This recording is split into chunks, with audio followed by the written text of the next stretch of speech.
Okay, Batman Forever Part 2.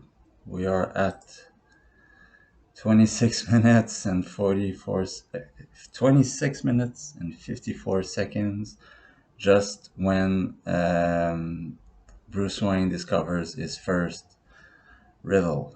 And again, it's very weird comparing the two Batman, the two Bruce Waynes that we just had, because we just had a movie with the Riddler. And of course, it's uncomparable. It's like antimatter. It's it's a whole different genre, a whole different era, a whole different range of actors and takes and directors. But here we go. Three, two, one, go.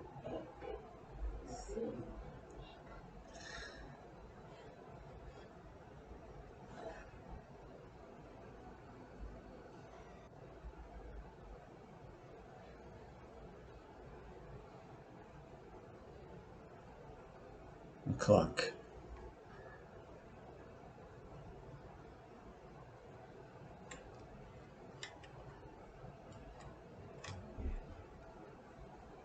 Yeah, that's the same. That's the main difference between.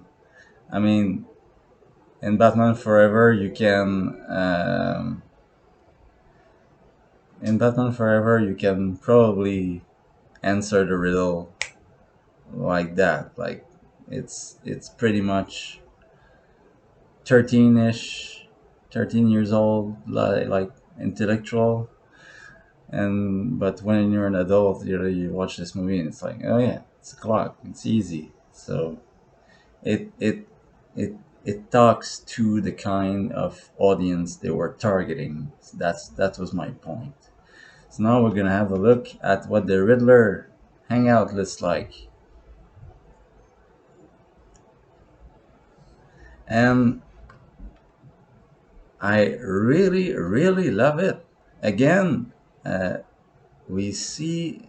I've never in my life took the time to analyze it, but I'm pausing through it, and I mean, he has pictures of Bruce Wayne on his wall. His phone is an old phone, like again, retro phone, very Gotham-like, a green phone, and he has, of course, the big machine with the Riddler outfit, and people were confused. Like they said, did the Riddler just stole the costume of this already existing toy or character, or no? It's just like he created a persona. I mean, it, maybe the Riddler is crazy enough. The Riddler, Edward Nigma in this movie can build machines that he basically invented virtual 3D sucking your brain waves like in the 90s. It was like if we invented teleportation in like 2025, but it's only going to be possible in 2060. I don't know. And so I have always taken up like that. Not a big problem for me. I don't care. Uh, the importance is the how Jim Carrey performs, because the costume, of course, it's just a suit. It's just a green suit with question marks. It's like it's not defined like a. It's not a bad suit with gadgets and plating and armor and gadgets in the ear and light vision and and batarangs and stuff and grappling guns and tasers and it's batarangs. It's not like that. He just has his mind. His mind is his only weapon, and I love how narrow the it's again. This you would give me this today, I would say, oh yeah, it's interesting, looks cool. Like it's not like toy friendly except the big guy in the case, but I mean, it's very gruesome when you take the time to go through it, like I'm doing, like when posing, and it's very narrow, and there's not a lot of space. It's like all the tables are full of pieces of metal, of things,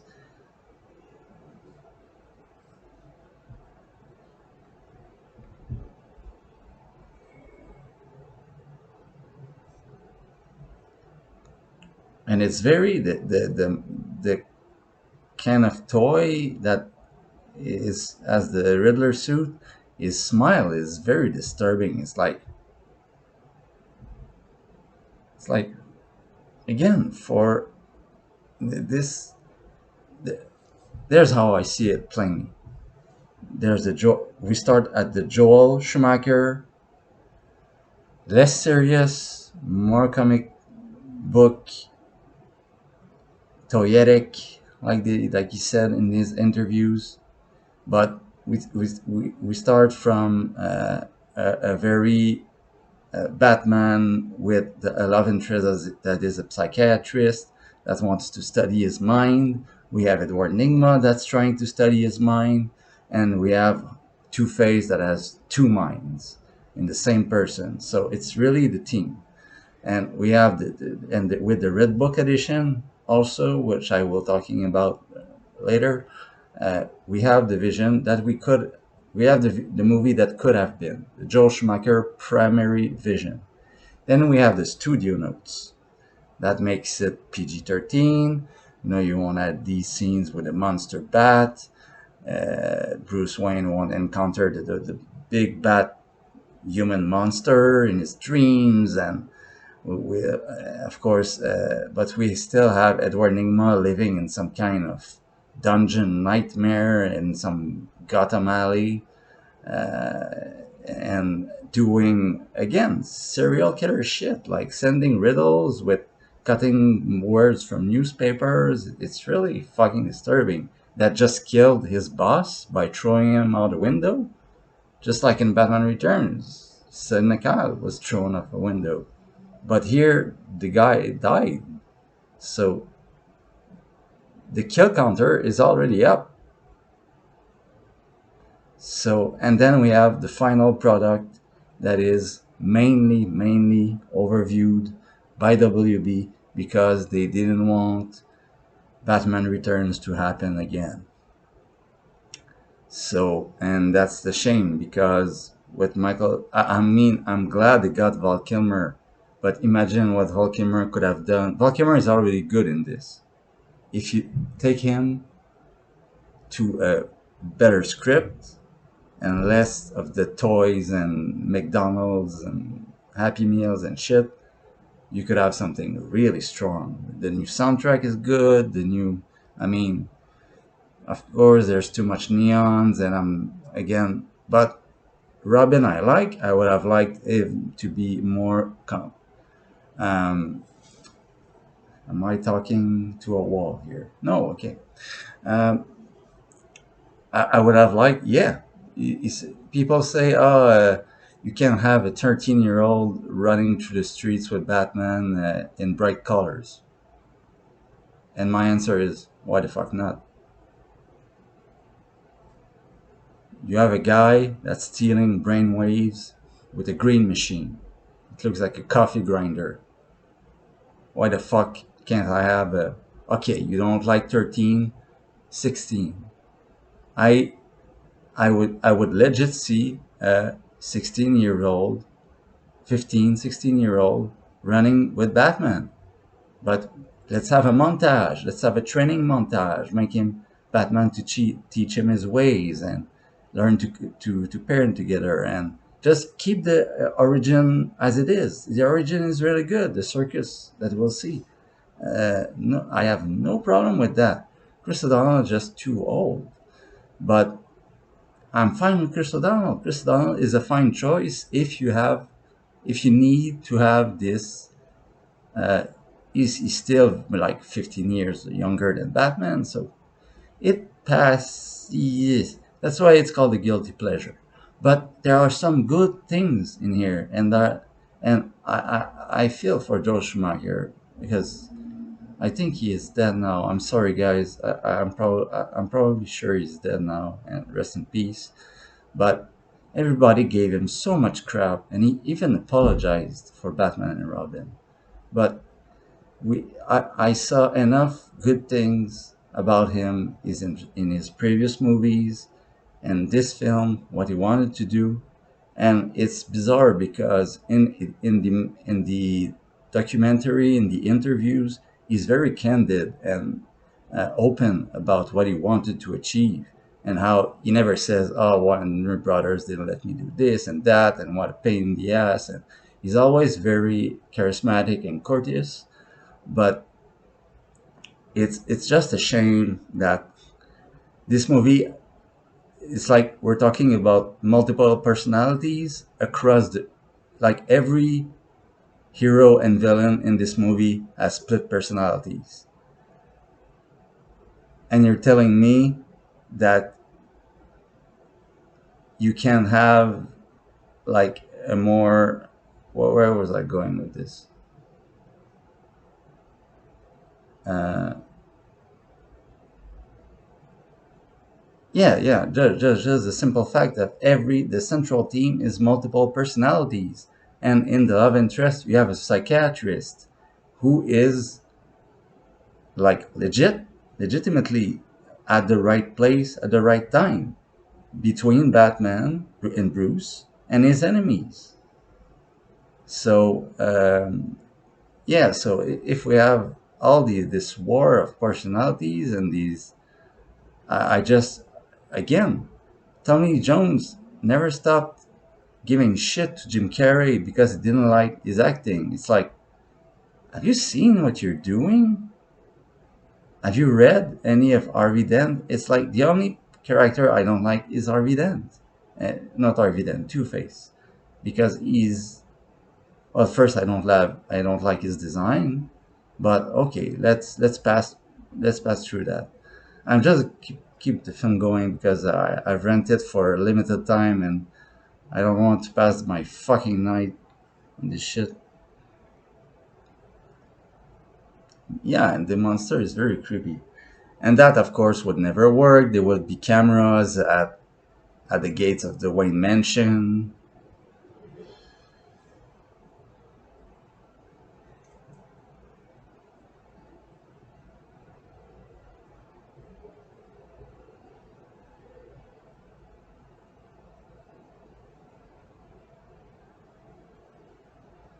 Of course, there would be cameras. I'll let that go. It's a comic book movie.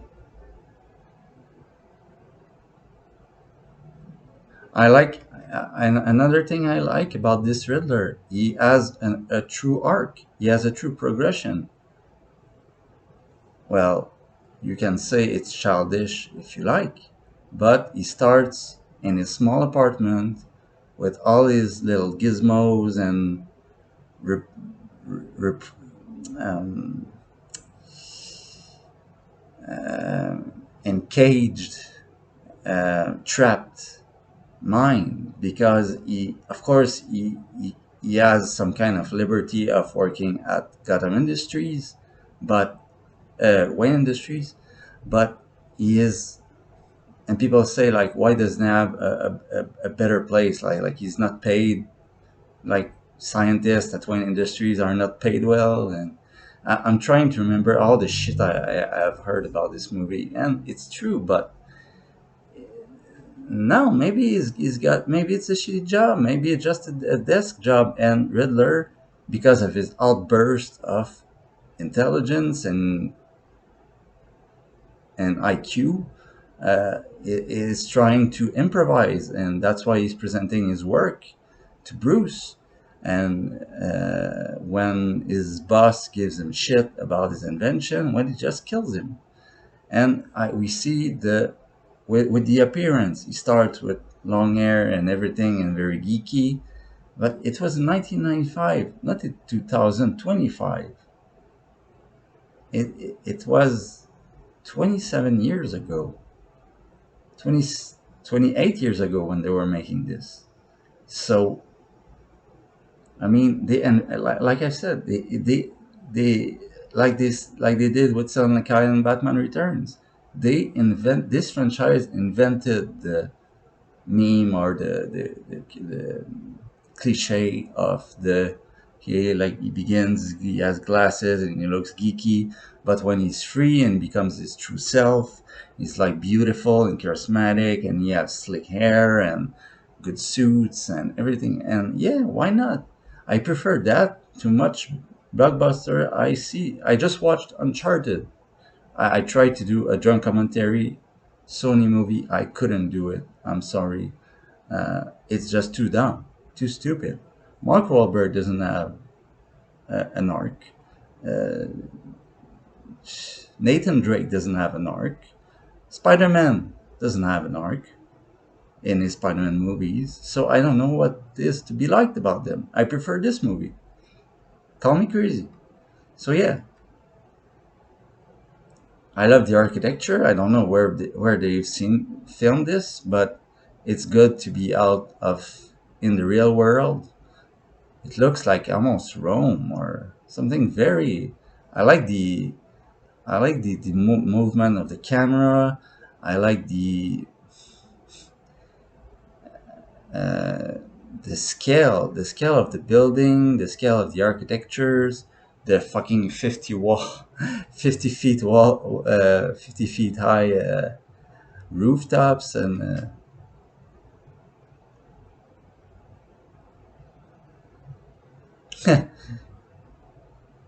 can I know her door number? And I like this scene. He thinks she's fighting because that's Bruce's first instinct, and he just fucking rams the door.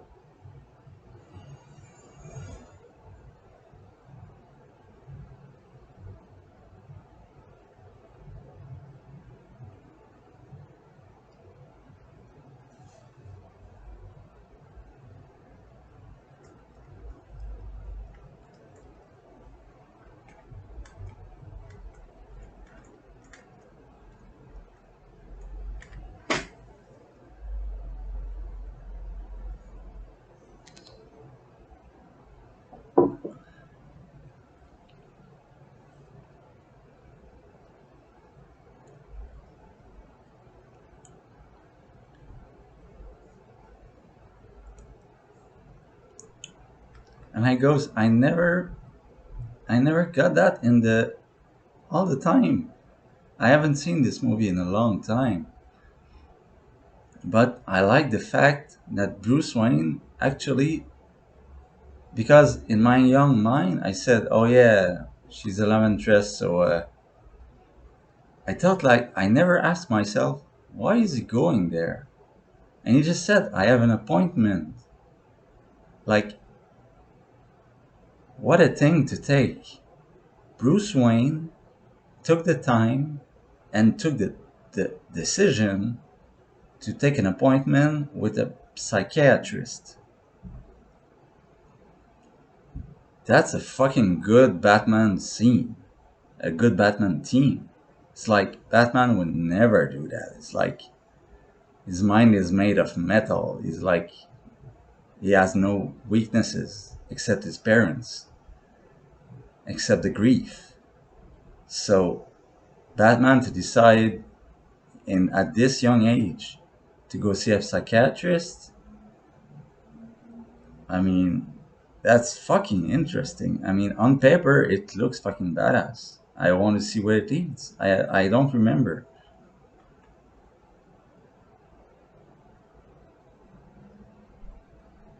Oh yeah, it's okay, yeah, it's because he's receiving the riddles, and of course, Batman is intelligent enough.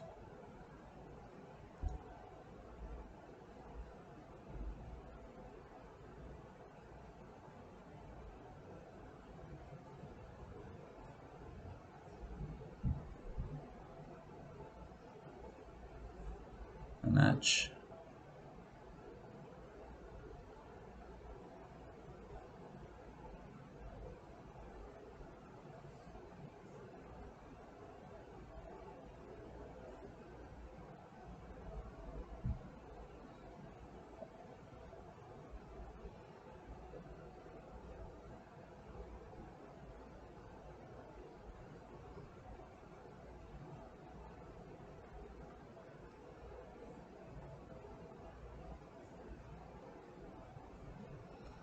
Yeah, she's going a little bit overboard, like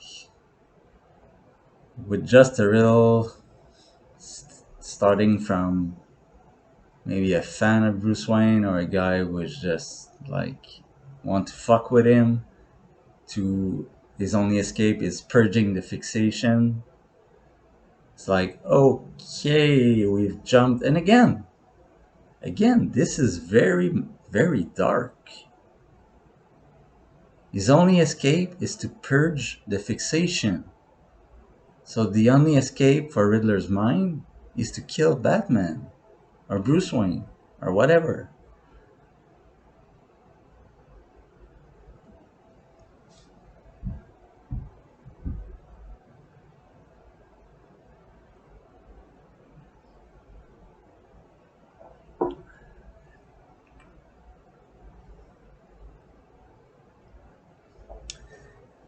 Yeah, no, that doesn't work. It looks like a bat. Nothing else. And again, the double slot, the double personality. I like all these little details. And she just said you understand obsession better than you let that better than things appear. Because Batman is a creature of obsession. So all the good teams, the good Batman teams that are left and right and left and right, but they fuck it up with Two Face, and they fuck it up with the climax, and they fuck it up with the kitty stuff and the cliches and the McDonald's shit. But take this, I mean, take this scene. No 10-year-old will understand what the fuck is going on. No one. No kid. And I'm probably sure a lot of parents do. So that's why I say, yeah, it's a guilty pleasure, but Val Kilmer is my one of my best Batmans because he appears to be so haunted. When he needs to be Bruce Wayne, he looks sophisticated, again, with the glasses he doesn't really need. He goes to a psychiatrist, which makes him vulnerable, which is a side that we very, very rarely, at least apart from the animated series, I don't think I've ever seen that from Batman. Batman is always like in The Dark Knight. Batman has no limits. And it's true, he thinks like that. But that this Batman takes the time for the first time in history to take on his demons and try to analyze them with help. Just Batman reaching for help is already a huge, huge leap. And it's great to see. It's great to explore. It doesn't have to be the best Batman film ever. It just has to be good themes that we explore and gives us a richer character by the end. That's all we want. And as I know I'm only 32 minutes in, but for now, that's what I have, and I'm happy with it. A Malaysian Dream Warden.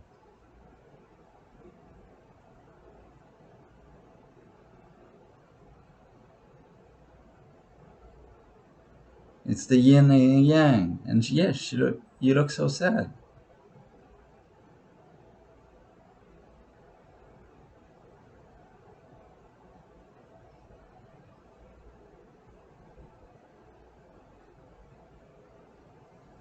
Yeah, that's interesting.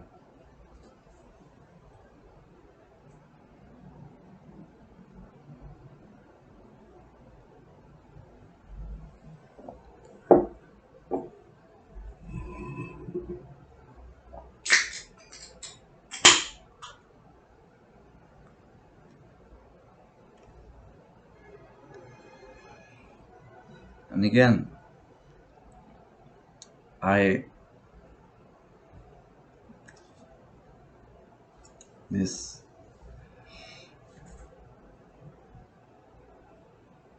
I love it. Just again, this fucking this scene makes me think. make me think a lot. A Malaysian dream warden. Who the fuck has ever heard of a Malaysian dream warden? It protects him from bad dreams. And he says, no, I don't need one. Why would I? Because he doesn't trust. Dr. Meridian hasn't earned his trust yet. Like Vicky Vale did not deserve the trust of Bruce Wayne at the beginning. Then, when their relationship evolved, then he was more open and he said, "Yeah, I've been. It's just I'm not here for." He wasn't there for the riddle. He can. He already knows the answer. He already knows that the guy who sends that wants to kill him. It's like it's Batman. It's like I'm Batman. Everybody wants to kill me. It's nothing new. But he was really there to talk about, again, the Red Book edition, which will building and building up. We will get there, but now we have the origin story of Robin.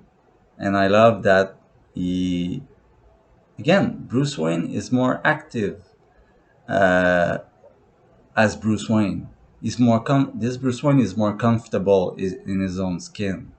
He doesn't need Batman as much as Keaton or the other ones. He well, maybe Pattinson. Pattinson is pure Batman. He is, as for the first movie at least. This Bruce Wayne is more comfortable being Bruce Wayne. He looks more like a veteran. Um, he acts more like it, and he. I don't know. So let's go. Just go. Gotham Charity Circus.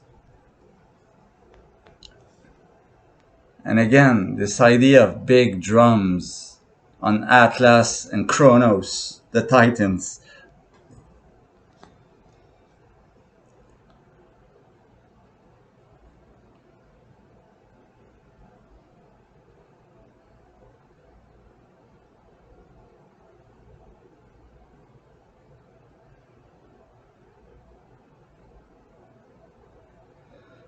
And I love that it's on TV.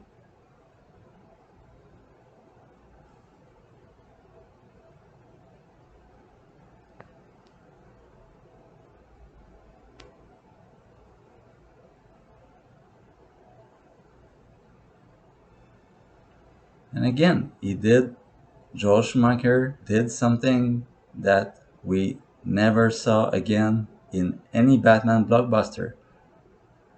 And that's why I hope that Matt Reeves can bring Robin in the flesh, and that we can have a new legacy. He can have a young, deserving actor to shine. When Pattinson will be older in the series, and I hope that, because you can shit on Schumacher every day you want. He's the only one who has done it, in my eyes, successfully. Not in Batman and Robin. This is a total fiasco, disaster. But in this movie, I like it. Their parents are like old but still veterans of the circus. The fact that they have no no net, and there it's like you miss one thing, 1 centimeter, you die. And that's like, yeah, veterans like Cirque du Soleil. Like it's like if Pattinson recruited a teenager from Cirque du Soleil. I would love that. I would love that. It would be great. By the way, I'm in Quebec and we invented Cirque du Soleil. Props. But yeah, the Graysons.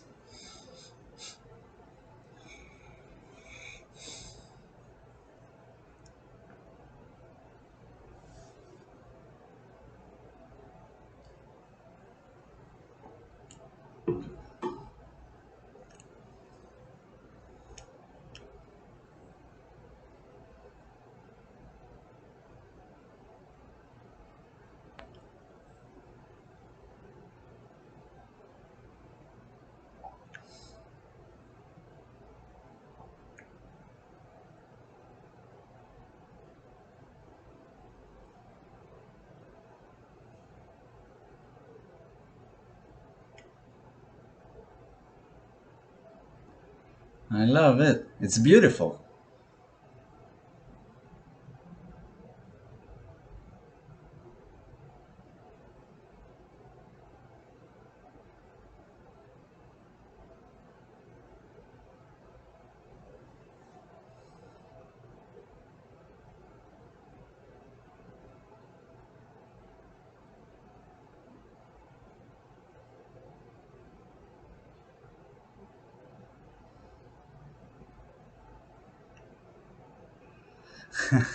Okay.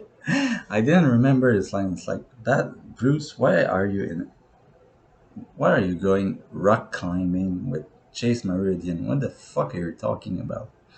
And it was just to the purpose was only to say that Meridian is so obsessed by Batman that she can't leave her nest. She has to be there every night for one night, um, having Batman for herself.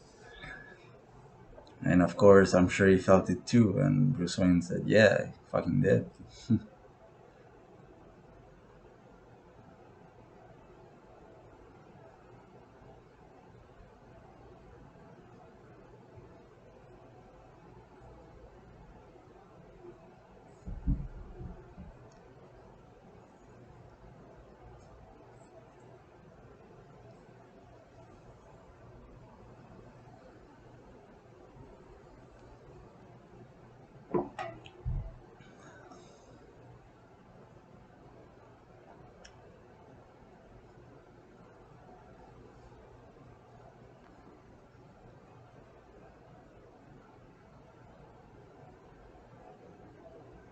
And I love his parents look so much like him. They're very charismatic.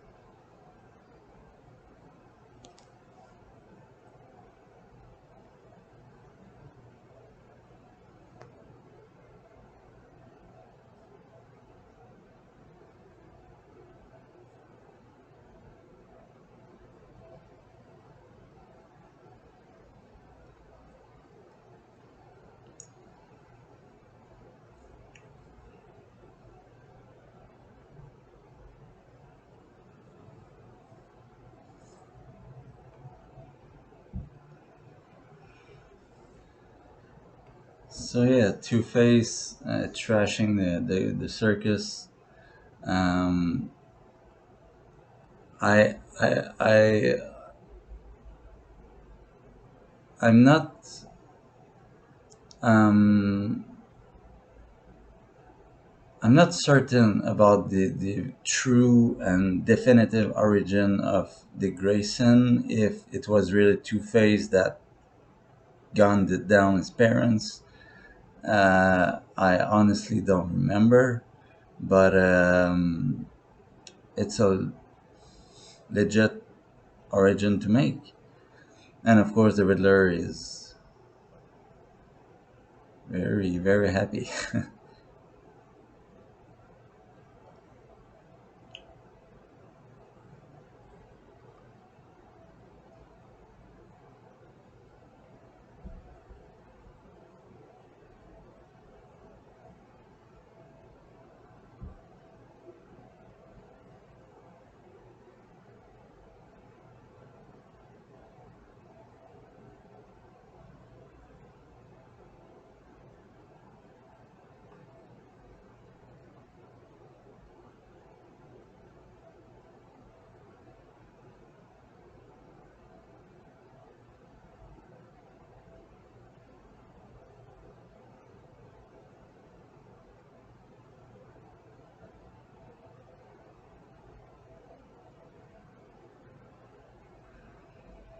And I love the fact that, yeah, he's forcing. I mean, he's got the entire assembly.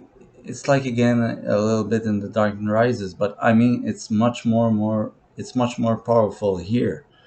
because it's more confined, and Batman is right there. And he and Two Face, I love the fact that Two Face says, "Yeah, with all you rich fucking scumbags, there has to be someone who knows who Batman is. There has to be. And if it's done, well, what the fuck? I don't care. I'm just gonna blow everything off." I mean, it's not a Two Face thing to do. Two Face is, I mean, is the worst character of this movie, but it's a good trick to to try, and it works. It works. It only doesn't work because of the noise, but technically, somebody has to have heard it from, like, somebody behind and in front of Bruce Wayne will definitely hear it. Like, I wonder how Chase Meridian didn't hear it. Like, he's yelling, "I'm Batman," and Bruce, there's no other way. He's trapped, and I like that.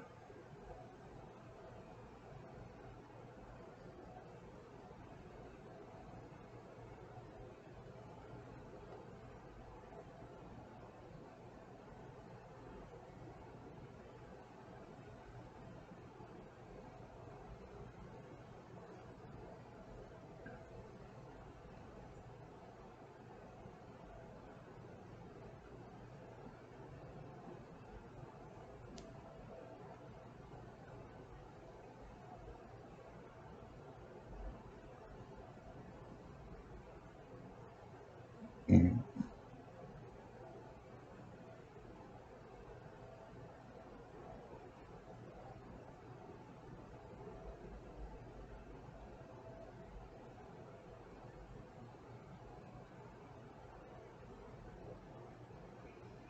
It's a very, very tense, good action scene. I mean, you have Batman who is going, like, I love that scene because Batman has no choice.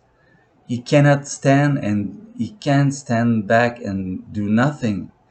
He has to. I love the moments of Batman I like the most, to whether to write in my fictional shit or to behold in a real movie, is to see when Batman is at a big disadvantage. Like, Batman has no, he's trapped. He has no other way. And that's why I would have seen more like the Riddler to do it than Two Face. Because what's Two Face about? This Two Face wants Batman's identity. It's like, yeah, every villain kind of does, but for the Riddler, it would be much more personal, and it would be because it's the ultimate riddle. Who is the Joker? Who is the Joker? Who is Batman? The Joker doesn't give a fuck. Batman, it doesn't change anything. Joker just wants to play with him like a toy, and push him over the edge. That's all Joker cares about. The Riddler cares about the mind. So he wants to see which mind controls the bat. So I don't know, because the Riddler is not born yet. But anyway, I wanted to say I like that the Grayson are active. They're acting together as a team to want to take down the bomb. And Bruce Wayne is, of course, just seeing this says, like, just seeing Bruce Wayne do kung fu and karate on the circus floor. It's like, yeah, pretty much,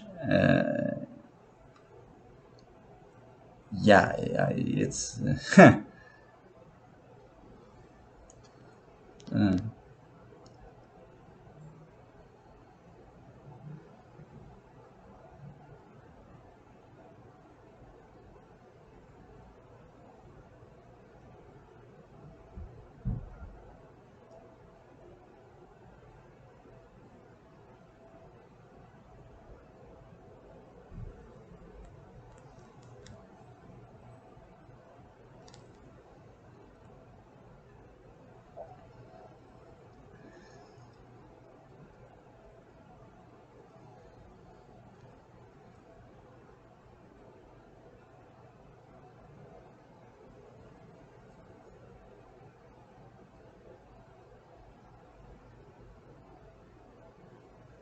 And I love this reaction shot. Just seeing them falling in slow motion, and Bruce to be like, "Holy shit, it happened again."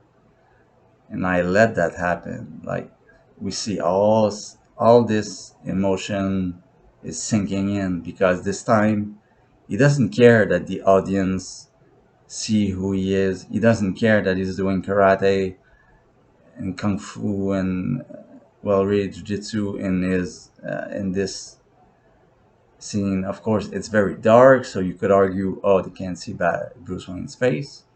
I agree, but it was really great to see Batman not not go in the dark, not go and put on his costume, or not get letting the police or Commissioner Gordon do the work. I love that he just put himself out there for not ever to put another, because why does Batman does what he do?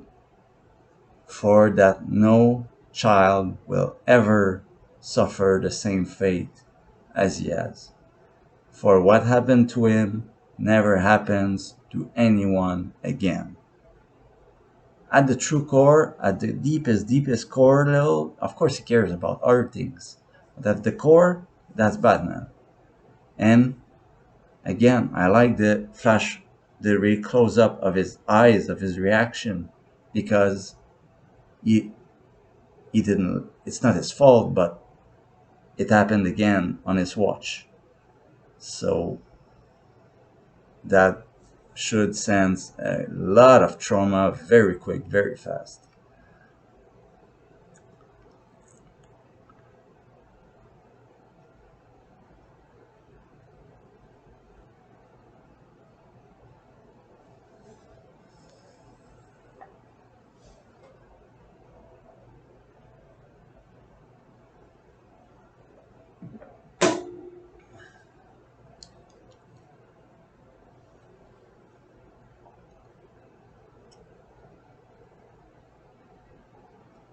Again, love this shot. Batman knows exactly how he's feeling. Just like in Batman is the Batman.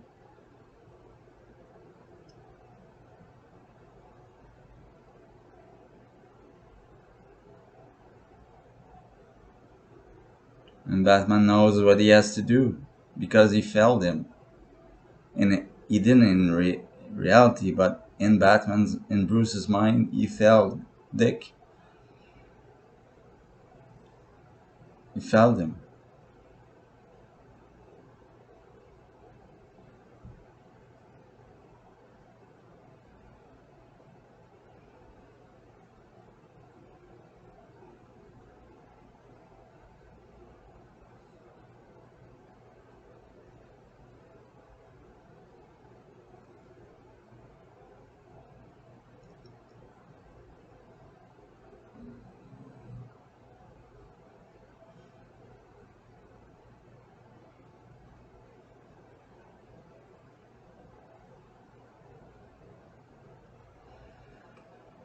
And of course, you see the problem now. Like when you see Gordon says he's been filing paperwork all day. He hasn't eaten. He hasn't slept. And I mean, the scene is good, but Chris O'Donnell is just too old. He's just too old. Imagine a teenager like 14, 15 years old. It would hit so much harder. And Chris O'Donnell plays it very well. He plays a good Robin, of course, but he's just too old. It's not his fault. He's just too old. It's a shame, but hey.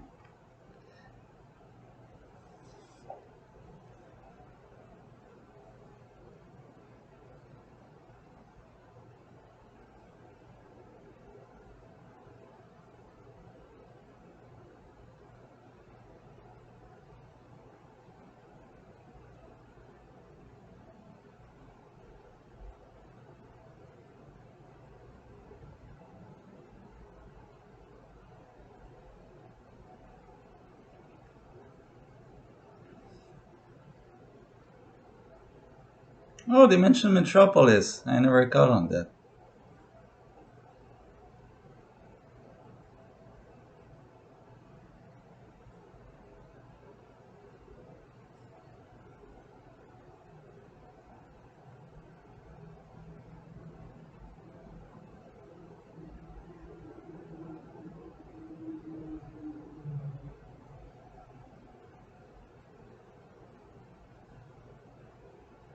Nice trick. Nice trick, Bruce. And Bruce has it all planned out. He's gonna show him his garage.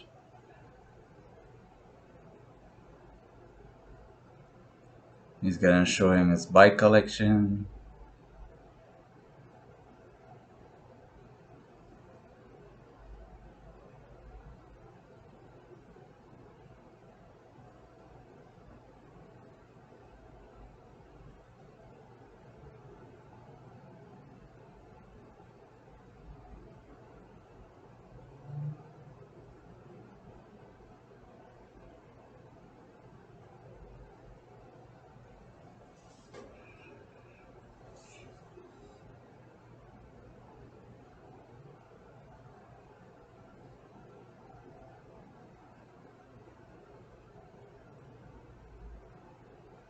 I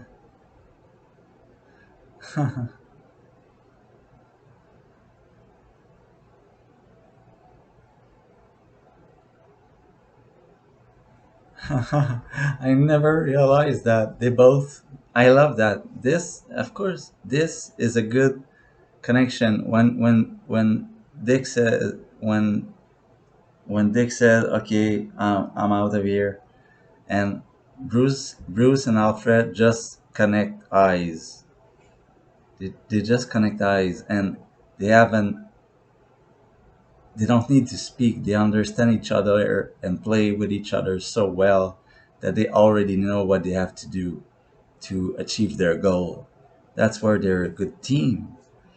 They don't even need to speak to accomplish what they want. So Bruce has already prepared, because he's a strategist, has already prepared to show him his bike museum and to attract him with this. And of course, Alfred comes on with the, oh my god, good looking plate. And because Dick must be starving, so oh, I'll toss it to the dogs. And so now Dick is realizing, like, oh shit, yeah, this is actually not such a bad place, huh?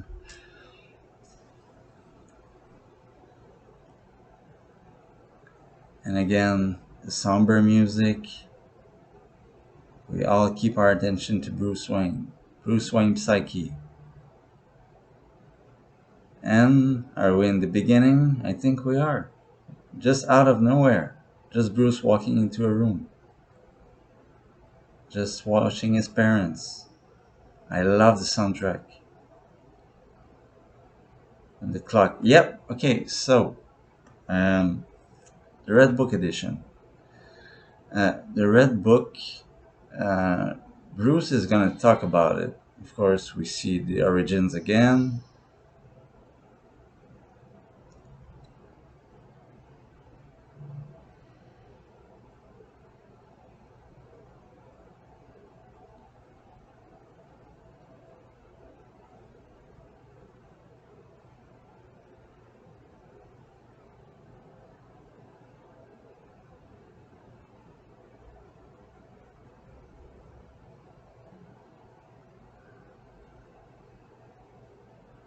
I love the young actor they had for Bruce. He looks completely broken.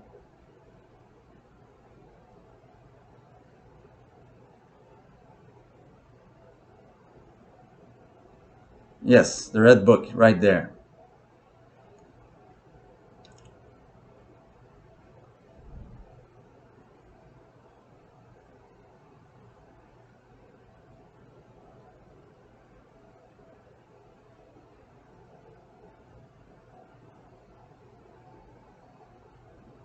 And he looks like Val Kilmer. He really outstanding casting.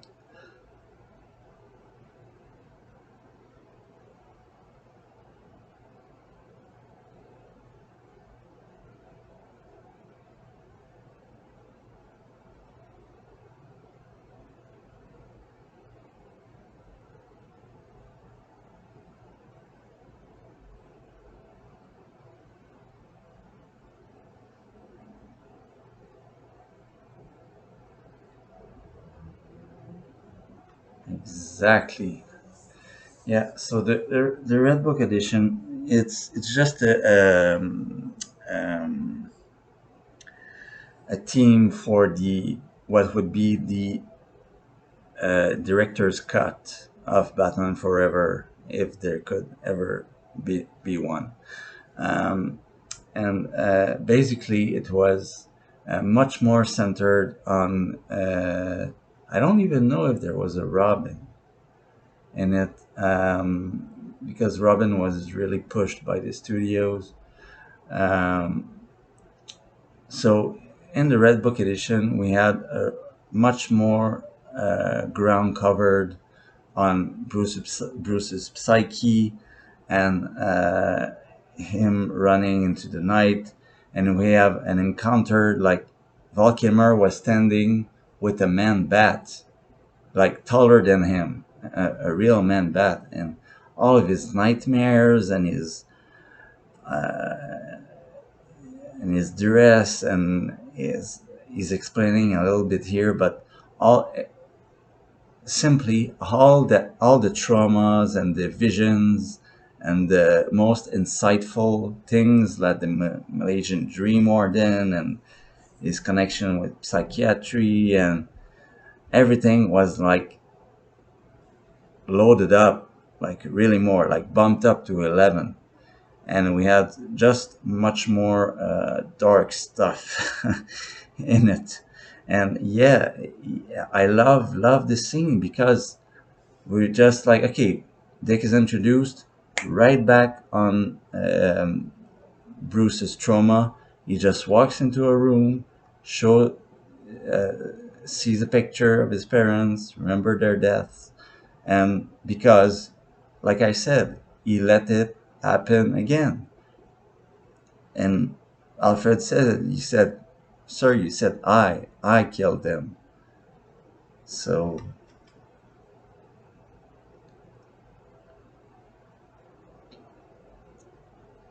so yeah, Valkymer is all in the eyes. He doesn't have to say much.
I love Michael Gove. Can we have a fucking round of applause for Michael Gove? I mean, he was such an icon, such the perfect choice, such a perfect Alfred.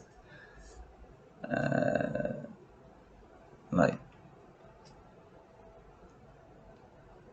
like I said, an unspoken connection. Batman has got to go to work. Not a lot of action so far in this movie. Like, yeah,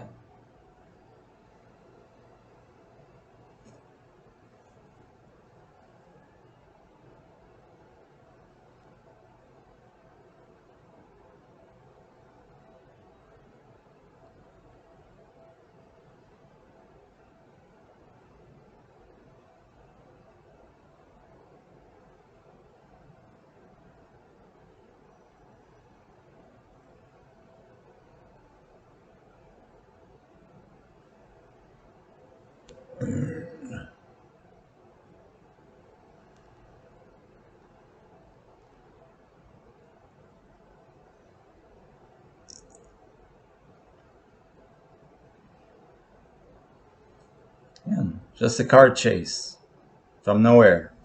Fuck yeah, let's do it.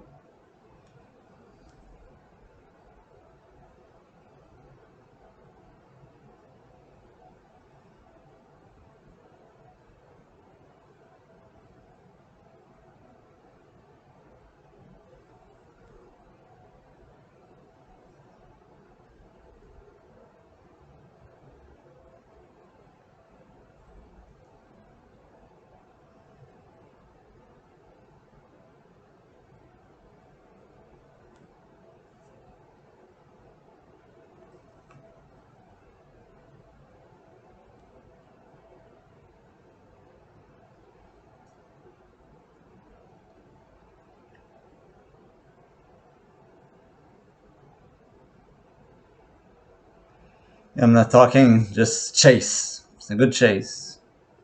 A lot of firepower. Jesus Christ.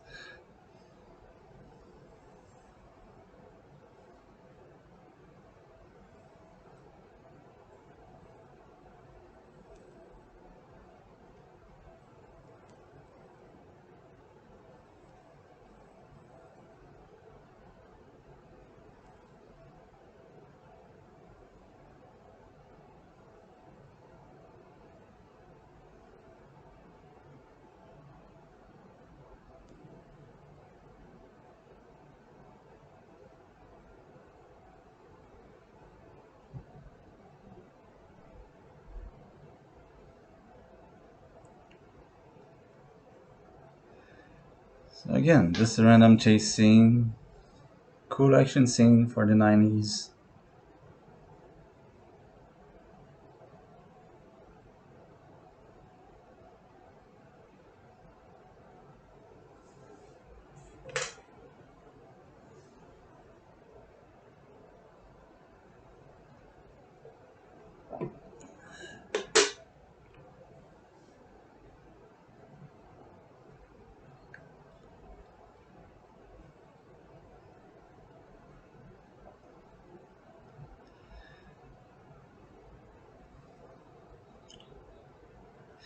He has the answer right in front of him.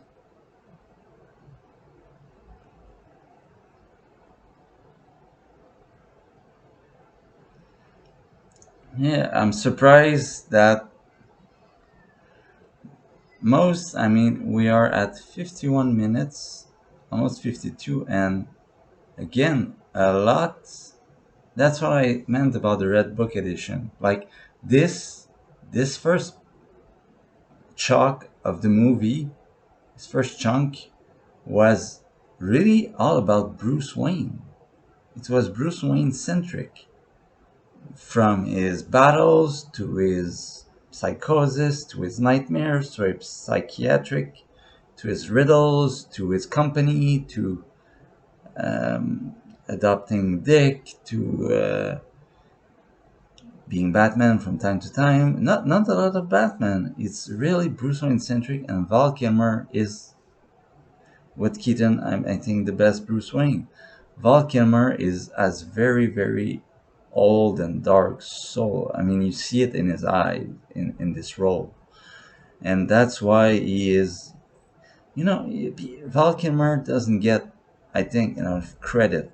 When I was growing up, he was my idol. I mean, The Doors, Jim Morrison. I mean, I've said that in the first part, of course, Top Gun, Batman, The Doors, and everything. But uh, I think that in The Doors, when I was watching The Doors, I was seeing, oh yeah, this guy could play Batman, and play Batman he did. And it's a shame. I mean, I'm happy he wasn't part of the fiasco of Batman and Robin. I would have liked to him to have like 10, 15 million more dollars in his bank account, but uh, like Keaton, he couldn't get he couldn't sell his soul for this product placement of a movie. So yeah, I like Valkymer always has integrity, and so I have I don't know the man, but I have a great for his film career and for what has happened to him in life. I have a fucking lot of respect for what he's going through and what he has achieved. And I just think it's sad that I would just have loved.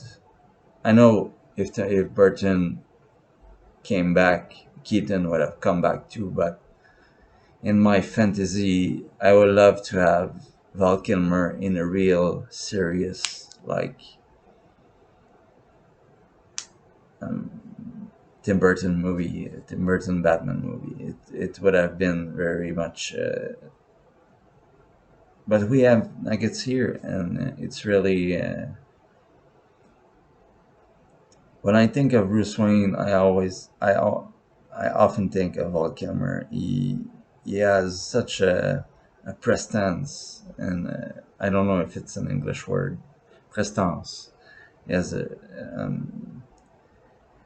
He has a body language that is very very powerful, and a sorrow in his eyes, and it's that's why I say when I will try to review The Doors on this channel because I just fucking like this movie.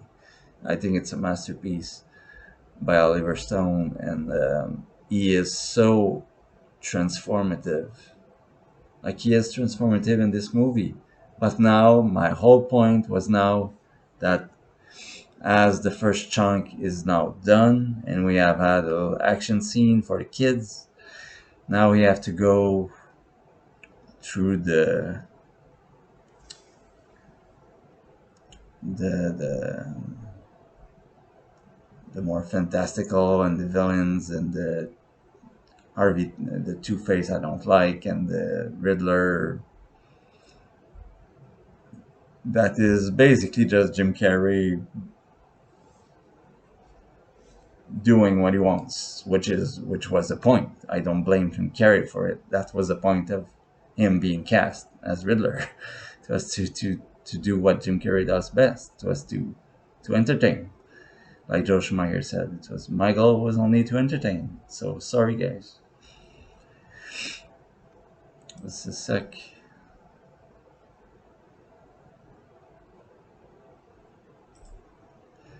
So 51 minutes, 51 seconds.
I have nothing to say because that's the part that makes me numb. It's like it's ridiculous. It's over the top. Now it's for the kids. It's all for the kids. And I mean, we just had. Now I remember why I don't watch this movie because we just saw the serious trauma of Batman's visions and nightmares and clash of identities and again the Red Book edition, the very somber notes, the and then we have a clashy, funny, over the top as fuck villains, and I mean the Riddler doesn't seem to be the type of people that would just go and make riddles with newspaper and he's like, why you have I hate this fucking device that he invents and that sucks brain power. I mean, of course it's a comic book movie, but I mean, we just had Matt Reeves the Riddler doing incredibly well, the best. I should say the best. So I think I'll just how far am I? An hour and nine. Yeah. I'll try to go on a little bit longer.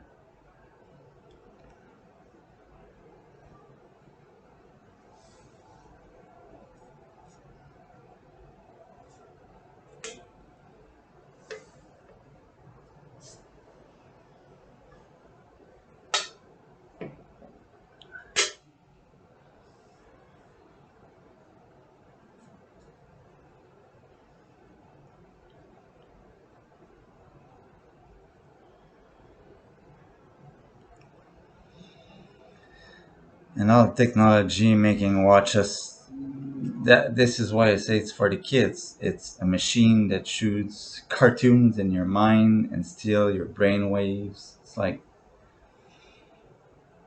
I mean, okay, so if you want to I don't know what I'm discussing this. It's ridiculous. It doesn't fit. That's what I'm saying. We had 50 minutes of good like remember Batman Bruce Wayne going to a psychiatrist's office and seeing Rorschach, bats in Rorschach, and with toys of Malaysian Dream Warden and to protect him for bad dreams and all that interesting stuff. And now we switch completely to another end of the stratosphere. It's like we're not in the same movie anymore. I feel like I'm 11 years old now. I feel fucking dumb.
For the martial arts drying, I have nothing to say.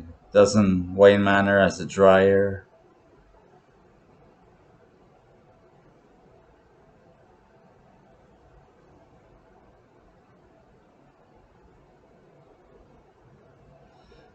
Uh, Makes no sense.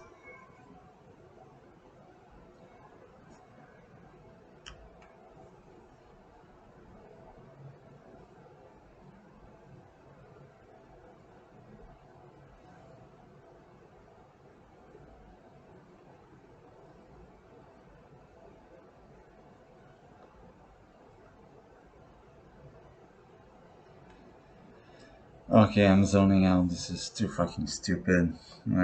I'll try to end the review later. So you can see what it's a guilty pleasure, but at the same time, it's a cruel mistress. It's like just like a cruel mistress. It's fun while it lasts, but at the end of the night, you just say, "What the fuck did I just do?" That's this movie. So I will reconstruct my courage,